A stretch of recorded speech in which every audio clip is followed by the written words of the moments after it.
Voici l'épicentre de la pandémie au Québec en ce moment. Les mauvaises nouvelles s'accumulent dans la région de la capitale nationale et le moral est au plus bas. Ça prend juste une personne, ça prend une entreprise qui fait une erreur et tout le monde est affecté, tout le monde doit payer. Ce restaurateur ne voit pas le jour où il pourra rouvrir. Dans ma tête, c'est minimum jusqu'au mois de juin. Sérieusement, je pense même pas ouvrir avant ça.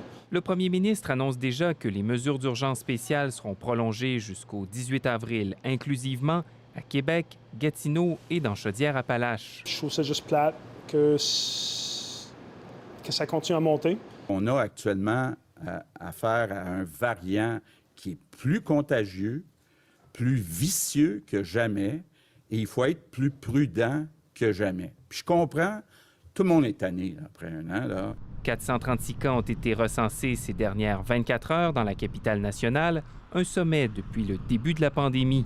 Il y a eu ce qu'on appelle un événement super propagateur, notamment celui du gym. Ces personnes-là se retrouvent dans leur communauté, dans leur milieu de travail, puis ça fait comme une étoile qui s'épand et qui s'expand. Au déboire du Méga Fitness Gym s'ajoute un nouvel événement.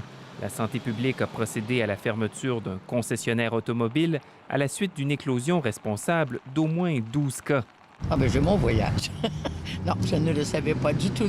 Mais ils auraient dû le dire, là. Ils auraient vraiment dû le dire. Pendant ce temps, la situation reste stable à Montréal comme à Laval. Le gouvernement choisit néanmoins d'y ramener dès dimanche le couvre-feu à 20 heures. Montréal puis Laval, c'est très dense.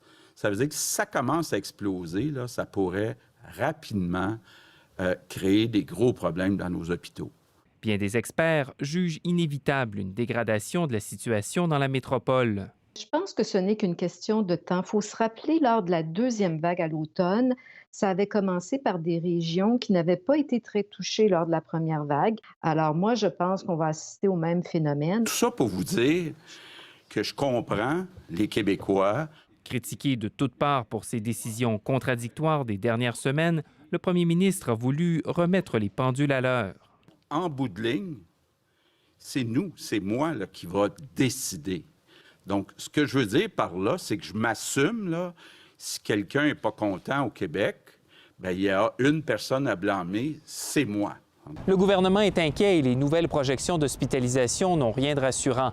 70 des patients admis en soins intensifs ont maintenant moins de 70 ans. Et à l'extérieur de la grande région de Montréal, l'INES prévoit que les capacités hospitalières dédiées à la COVID pourraient être atteintes d'ici 3 semaines. Ici Hugo Lavallée, Radio-Canada, Québec.